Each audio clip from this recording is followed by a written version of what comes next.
कार्य मंत्री श्रीमती स्मृति जुबिन ईरानी जी, नेटवर्क 18 के editor in chief Shri Rahul Joshi ji, हमारी सभी बहनों और बेटियों, गणमान्य अतिथियों, नेटवर्क 18 से जुड़े सभी मीडिया कर्मीगण, सभी को मेरा नमस्कार, जोहार।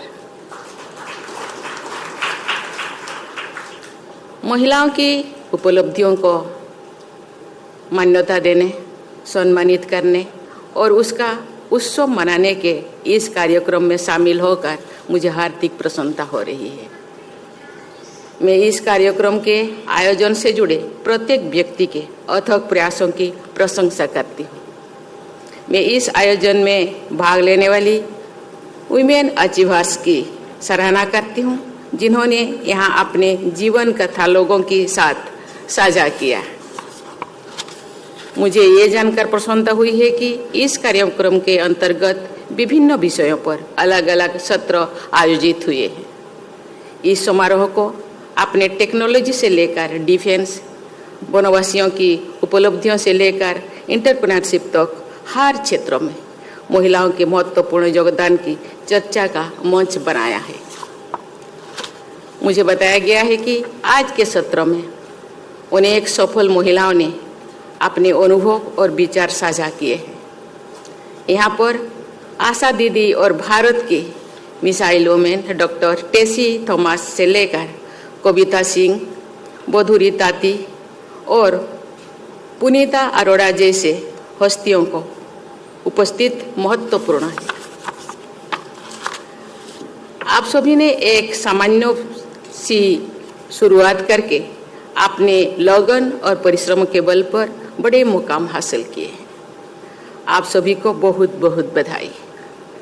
मुझे पूरा विश्वास है कि आपके अनुभव से उन लाखों लोगों को प्रेरणा मिलेगी जो विभिन्न चैनलों और डिजिटल प्लेटफॉर्म के जरिए इस कार्यक्रम से जुड़े हैं और आपके बारे में जानकारी प्राप्त कर रहे हैं। देवियों और स्वजनों, आज जब हमारे देश अमृत काल में प्रवेश कर चुके हैं, तो इस कार्यक्रम का आयोजन अत्यंत ही प्रासंगिक है। हमने भारत को निकट भविष्य में ही तीसरी सबसे बड़ी अर्थव्यवस्था बनाने का लक्ष्य रखा है, लेकिन क्या हमारी आधी आबादी के योगदान के बिना ये संभव है?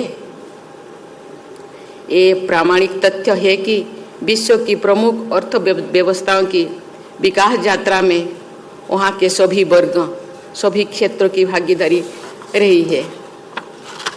कुछ राज्यों की वर्कफोर्स में महिलाओं का पर्याप्त प्रतिनिधित्व है, लेकिन बहुत से राज्य ऐसे भी हैं जहाँ उनकी संख्या काफ़ी कम है। मैंने पहले भी कहा है कि स्त्री और पुरुष एक ही गाड़ी के दो पहिया है। अगर एक पहिया ठीक से नहीं चलेगा तो गाड़ी भी ठीक से नहीं चल पाएगी। शक्ति के बिना शिव अधूरे है। शिव और शक्ति एक दूसरे के पूरक है। हमारे सभी धर्म ग्रंथों और साहित्यों में नारी की महिमा सदियों से रेखांकित की जा रही है। विकसित भारत के लक्ष्य को शीघ्रता से हासिल करने में हमारी बहनें और बेटियों का योगदान होना अनिवार्य है। पिछली एक वर्ष के दौरान देश भर में अनेक बेटियों और बहनों ने, ये मैंने उनसे मिली हूँ और अपने अनुभव से ये कह सकती हूँ कि उनमें जीवन में आगे बढ़ने और देश तथा समाज के लिए कुछ कर गुजरने की असीम ललक है। जरूरत है कि बस उनकी क्षमता और योग्यता पर भरोसा करने की। मुझे पूरा विश्वास है कि अमृतकाल में नारी शक्ति के योगदान के बल पर भारत विकसित देश के समूहों में अपने अग्रणी स्थान बना सकेगा। देवियों और स्वजनों, महिला शक्ति के बिना एक स्वस्थ, सशक्त और विकसित समाज की परिकल्पना संभव ही नहीं है। हम धरती और भारत भूमि को माता के रूप में संबोधित करते हैं। विद्या, धन, बल के लिए हम माँ सरस्वती, माँ लक्ष्मी और माँ दुर्गा की उपासना करते हैं। प्राचीन काल से आधुनिक भारत तक हमारे इतिहास महिलाओं के योगदान की गाथाओं से भरा हुआ है। गार्गी, मैत्री, रोमसा और ओपाला जैसे विभूतियों ने, विदुषी नारी ने से लेकर रानी लक्ष्मीबाई, अहिल्याबाई होकर रानी बेलू नाचियार और रानी चेन्नम्मा जैसी वीरांगनाओं के योगदान के उल्लेख के बिना हमारे इतिहास अधूरा है। विश्व के अनेक विकसित देशों ने महिलाओं को वोटिंग राइट्स देने में बहुत लंबा समय लगाया था, जबकि हमारे संविधान निर्माताओं ने यूनिवर्सल वोटिंग राइट्स को शुरू से ही लागू कर दिया। दुनिया भर के लिए ये आश्चर्य की बात थी, लेकिन महिलाओं को बराबरी का अधिकार और सम्मान देना तो भारतीयता का मूल भाव रहा है। भारत में मुख्यमंत्री, प्रधानमंत्री, राष्ट्रपति, इन सभी महत्वपूर्ण पदों पर महिलाएं विश्व के कई विकसित देशों की तुलना में पहले से ही आसीन रही है। नारी का सम्मान हमारी संस्कृति का आधार रहा है। यब नार्यस्तु पूज्यन्ते रमन्ते तत्र देवता, ये हमारा सूत्र वाक्य रहा है।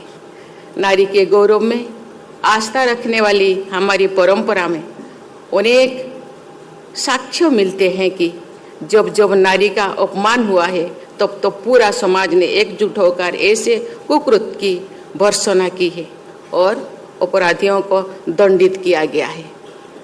आज भी ऐसे दुर्भाग्यपूर्ण घटनाएं होती है जो नारी समाज के हमारे सनातन मूल्यों के सर्वथा विरुद्ध है। मुझे विश्वास है कि नारी के प्रति आदर भाव से युक्त हमारी व्यवस्था में निहित न्याय की शक्ति के बल पर नारी शक्ति सदैव आगे बढ़ती रहेगी। बेटियों और बहनों को सम्मान तथा उचित अवसर देना हमारी परंपरा है और हमारा दायित्व ही है। समाज को पढ़ो और बढ़ो की सोच के साथ बेटियों का साथ देना चाहिए।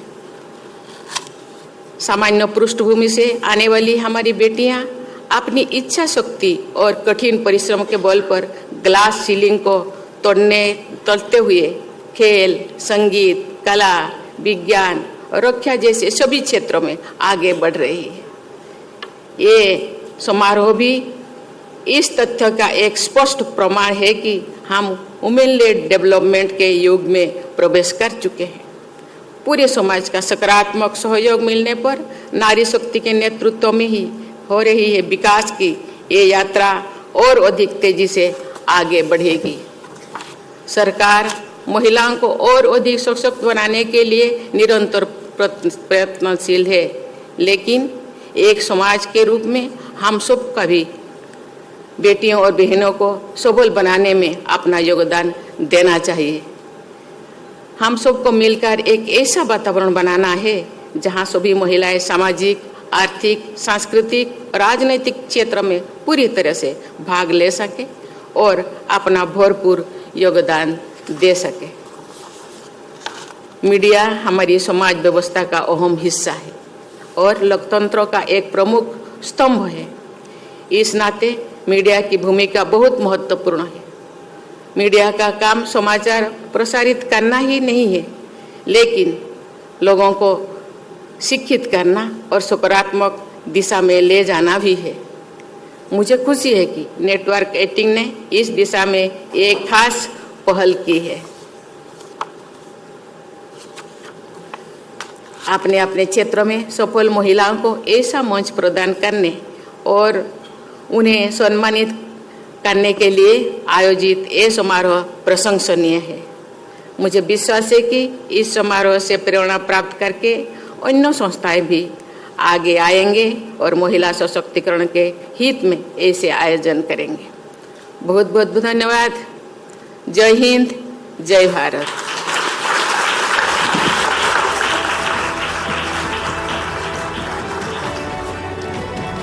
बहुत बहुत